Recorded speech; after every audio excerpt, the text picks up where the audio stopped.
20वीं शताब्दी के पहले दशक में विदेश में रह रहे दो भारतीय स्वदेश वापस लौटे, तब किसी को कल्पना नहीं थी कि यही दोनों अगले 100 वर्ष की भारतीय राजनीति का आधार बनने जा रहे हैं।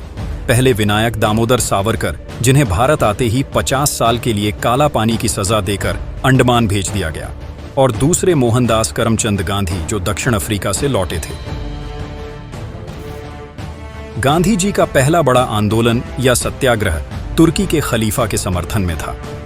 अगले 30 वर्ष में गांधी जी ने कांग्रेस को भारत का सबसे बड़ा राजनीतिक मंच बना दिया। गांधी जी के विचार ही कांग्रेस की नीति बन गए। इसके लिए चुने हुए अध्यक्ष सुभाष चंद्र बोस को इस्तीफा देना पड़ा हो, या प्रदेश कमेटियों के पसंद के बाद भी सरदार पटेल के स्थान पर जवाहरलाल नेहरू को भारत का प्रधानमंत्री बनाना हो। मेरी पसंद जवाहर है इस वाक्य के साथ गांधी जी ने जो परंपरा देश में आरंभ की, वह आज तक जारी है। यह एक वाक्य बताता है कि किसी एक व्यक्ति की पसंद नापसंद कैसे पूरे राष्ट्र की सामूहिक चेतना और योग्यता पर भारी पड़ सकती है। पत्रकार प्रखर श्रीवास्तव की बेस्ट सेलर पुस्तक हेराम में इस इतिहास के बारे में विस्तार से बताया गया है। गांधी की वही परंपरा इंदिरा, राजीव, सोनिया और अब लगातार 3 लोकसभा चुनाव में हार का मुंह देख चुके राहुल गांधी तक पहुंच चुकी है। आज भी कांग्रेस ये हिम्मत नहीं दिखा सकी कि महात्मा गांधी की पसंद को अस्वीकार करके किसी सामान्य भारतीय को नेतृत्व सौंप दे। वर्ष 1910 से 1937 तक अंडमान की सेलुलर जेल और नजरबंदी में जीवन के 27 वर्ष बिताने वाले सावरकर को गांधी जी की तरह अवसर ही नहीं मिला कि उनके विचारों को देश जान और समझ सके।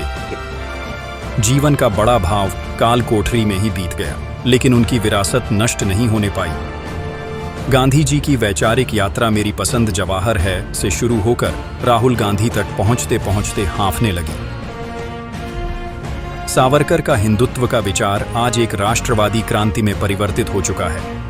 यही विचार असाधारण संगठन क्षमता वाले नेताओं की पूरी पीढ़ी तैयार कर रहा है। यह अटल बिहारी वाजपेयी, लाल कृष्ण आडवाणी, नरेंद्र मोदी, अमित शाह, योगी आदित्यनाथ से होता हुआ उन अनगिनत चेहरों तक जाता है जो भविष्य में हिंदू केंद्रित राजनीति का ध्वज थामने को तैयार है। कांग्रेस आज भी 2029-2034 में राहुल गांधी के पीछे चलने को विवश है, जबकि हिंदुत्व की कोख से जन्मी पार्टी में अभी से चर्चा हो रही है कि 2034-2039 और 2044 में वह कौन सा नेता होगा जो अपनी योग्यता, कर्मठता के बल पर राष्ट्र का नेतृत्व करने में सक्षम होगा। नरेंद्र मोदी के लगातार तीसरी बार प्रधानमंत्री बनने को एक सही संदर्भ में समझना आवश्यक है। यह केवल एक चुनावी जीत नहीं, बल्कि एक कृत्रिम और प्रायोजित व्यवस्था पर एक सभ्यता की वैचारिक विजय है। गांधी से राहुल गांधी बन जाने तक की यात्रा उनकी नियति थी। वीर सावरकर के विचारों को तो एक दिन सिद्धि प्राप्त करना ही था।